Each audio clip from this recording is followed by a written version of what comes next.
তাহলে দোস্ত গৌতম, চলো এক জায়গায় বেরিয়ে আসি। অনেকদিন তো এই এলাকায় থাকতে থাকতে বোর্ডিং হয়ে গেলাম, দূরে কোথাও যাওয়া উচিত। ঠিক আছে, তাহলে চলো। জিক্সার আছে, আইফোন আছে, তীব্র তালুকদার আমার ফ্রেন্ড, ক্লোজ ফ্রেন্ড, তার সাথে বেরিয়ে আসি। চলো ভালো স্পটে।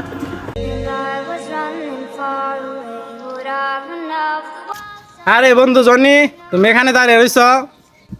আরে দোস্ত জয়, তুমি? হ্যাঁ, ওই গৌতমের সাথে একটা প্রোগ্রাম করলাম, দূরে কোথাও আমরা বেড়াইতে যাচ্ছি। হদুস্ত জনি, তাহলে আমিও তো ফিরে আসছিলাম, কাজ কাম নাই, তাহলে আমিও চলো যাই তোমাদের সাথে। আমি কিন্তু বন্ধু তোমারে অফার করছি, আমি তোমার বন্ধুরে অফার করি নাই। আমি ওরকম ছোট লোক নিয়ে যাইতে পারবো না।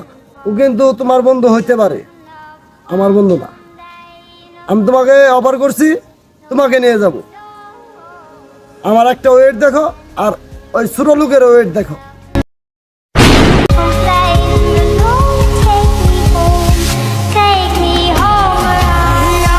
দুস্থ জনি, তাহলে তো তোমাদের সাথে আমার আর যাওয়া হবে না।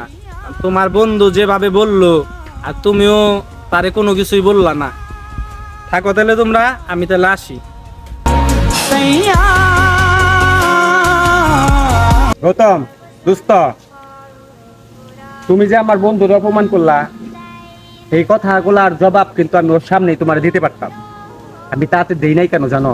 কারণ আমি বন্ধুর সামনে তোরে ছোট করতে চাইনি। কারণ তুই আমার যেমন বন্ধু, ও তেমন আমার বন্ধু। এখন তোর অনেক বড় লোক বন্ধু আছে, তুই তাদের নিয়েই যাইস।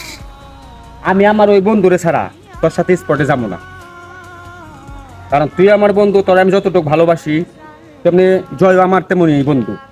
তোর কাছে টাকা পয়সা ধন সম্পদের হয়তো বা অনেকই আছে, আমার কাছে নাই। আমার কাছে বন্ধু তাই সবার বড়। আমার ওই বন্ধুর কিছু নাই, তাতেও আমি যতটুকু ভালোবাসি তোর আছে, তাও তোর ততটুকু ভালোবাসি। তো বেশ ভালো, তুই তোর বড় লোক বন্ধু বান্ধব নিয়ে যা। আমি দোস্ত আমার ওই দুস্তরে ছাড়া যাবো না। ভালো থাকিস।